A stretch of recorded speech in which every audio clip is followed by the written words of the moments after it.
If you like Stardew Valley, Spiritfarer, Night in the Woods, Animal Crossing, I don't know that everyone's gonna agree with me.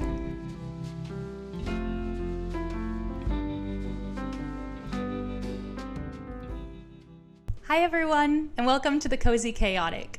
I've been thinking a lot lately about how I want to build out this channel. Along with these cozy, warm video essays I've been making, I also want to create some other cozy content that lets me get to know y'all better.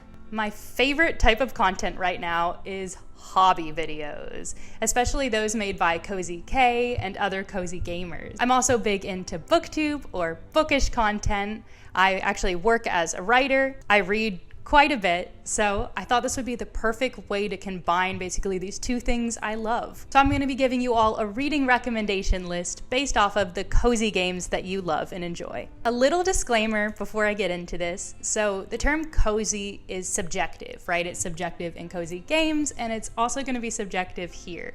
So just keep in mind, some of these books actually do deal with more serious topics like mental health.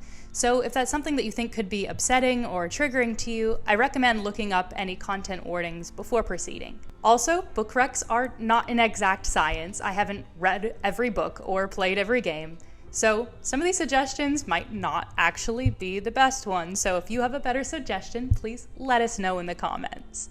That said, I have put a lot of time and effort into this, so let's get into it. Okay, so the format I'm trying out here is if you like X popular cozy game, then you should try reading Y book or books. And my first game is Lake, the cozy mail delivery game. It's about a software developer who temporarily assumes the role of mail carrier in her Oregon hometown.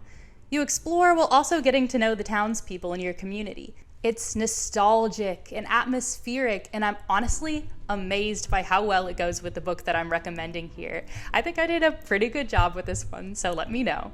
If you like Lake, try reading Community Board by Tara Conklin. Nearly 30, Darcy Clipper returns to her hometown in Massachusetts after a sudden upheaval in her life when her husband leaves her for another woman. She returns to her childhood home thinking, she'll have that comfort that she grew up with, but instead finds that the community, just like her, has changed. At first, she just holes herself up in her childhood bedroom. Can't blame a girl. But then eventually starts looking at her community's online community board. She gets to know various residents by reading, their rants, their reviews, their reports, their donations of dozens of cans of corn. It's charming and surprisingly funny, with the same returning home and leaving behind the chaos plot as Lake. Also, the community board itself kind of gives you this continual interaction with townspeople that builds on itself. That really reminds me of cozy gaming. And in the end, the heart of the book really is in this quirky community and watching the protagonist kind of learn to value and love it. You should definitely check it out if you like Lake or any other community-focused game, really. The chaotic energy also kind of reminds me of Turnip Boy Commits Tax Evasion, so do with that what you will. Next we have Spiritfarer, the popular indie management sim where you're a ferry master on a whimsical ship delivering deceased souls to the afterlife. To me, the best thing about this game is really that bittersweetness. And I have a book that, the plot doesn't line up exactly, but it does emulate that same feeling for me. It also uses death as a way of examining the value and meaning of life. And it also uses this fantastical, whimsical element to do so. The book is New York Times bestseller, The Midnight Library. The book follows Nora, a 35-year-old British woman who is unhappy with the choices that she's made in her life and really feels like things have come to this dead end. During the night, she tries to end her life, but instead finds herself in this limbo library. The library is supposedly situated between life and death and has millions of books that basically offer alternate realities if she had chosen to make a different decision. In this library, she gets to try to find the life that would make her most content. While the initial premise might be kind of heavy, just like it might be for Spiritfarer for some people, it's actually a very heartwarming story with a lot of depth. Both are beautiful, feel-good examinations of what it means to be alive. Okay, so this next one is interesting because I've actually done over a year of thinking about it. There's context to this. Okay, so I am actually a writer. It's a love that started for me very young. I've written poetry, blog posts, fiction my entire life, and I do it professionally now. A couple years back, I played Night in the Woods for the first time, and it was one of those stories that absolutely changed my life. I was facing some health issues and also mental health issues that really put me at this crossroads where I was debating dropping out of college.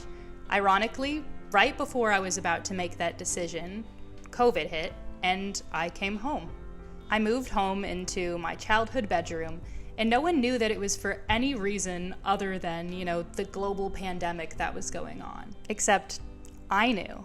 And then I played Night in the Woods one day. For those who don't know, Night in the Woods follows May, a recent college dropout who returns to their hometown after struggling with what's described pretty similarly to dissociation. It was pretty on the nose for my experience at the time. It felt like the game was talking directly to me, as silly as that might sound.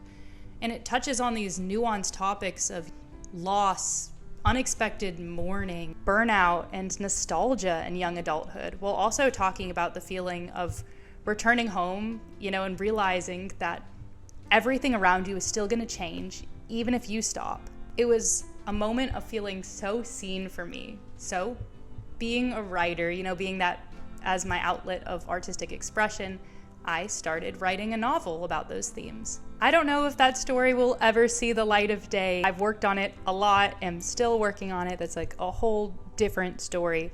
But the main thing is, when I was researching this book, I started reading a lot in the genre. And to me, it still feels like there's not a stellar comparative novel out there. I think a lot of that has to do with YA versus new adult, and the fact that YA is very aged down and new adult isn't this official genre. But I do have a couple recommendations.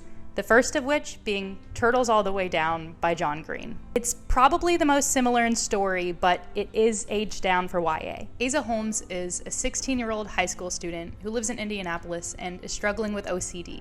In the book, she's accompanied by her two friends, Michael, who's an aspiring artist, and Daisy, who writes Star Wars fan fiction. One day, Daisy discovers that this construction billionaire, who was actually the father of one of Asa's friends, has gone missing in the wake of this corporate crime investigation. It has a mystery side plot with, the true heart of the story still being about mental illness and growing up.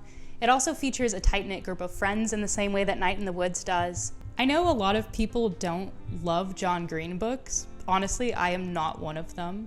I feel like they do a really great job of capturing what it feels like to be a teenager. And I think Turtles All the Way Down is his best piece of fiction. It's a really good read if you like Night in the Woods. My second rec for this, because like I said, this is like my rare area of expertise, is a little bit heavier. It's The Bell Jar by Sylvia Plath. Definitely look at the triggers for this one, because it is definitely a heavier book dealing with serious mental illness, and it's semi-autobiographical. But for me, reading it was pretty life-changing, and it made me feel similarly to what Night in the Woods did. The Bell Jar is about this 19-year-old college student from the suburbs of Boston. She's awarded this prestigious summer literary internship, but while there, she becomes increasingly disoriented and dissatisfied with her surroundings. Her entire identity was in academics, and now she doesn't know what to do with herself. When she returns home, things don't go as planned, and her mental health starts to spiral significantly. She ends up seeking psychiatric care, and a lot of the story is spent in a psychiatric hospital.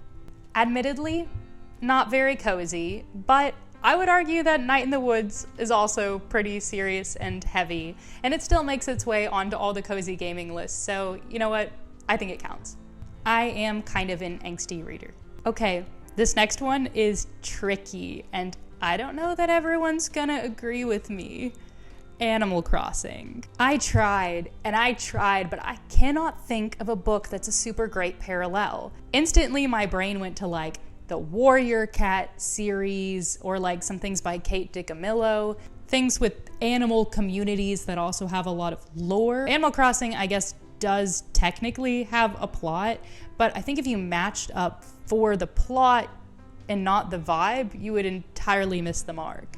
This is one of those ones where you can help me out in the comments, but I decided, purely based off of what I thought Animal Crossing fans would like, based on vibe, to go with the graphic novel instead. Specifically, Prince and the Dressmaker. With a fairy tale setting, the story follows a young seamstress who is suddenly called upon by a mysterious client.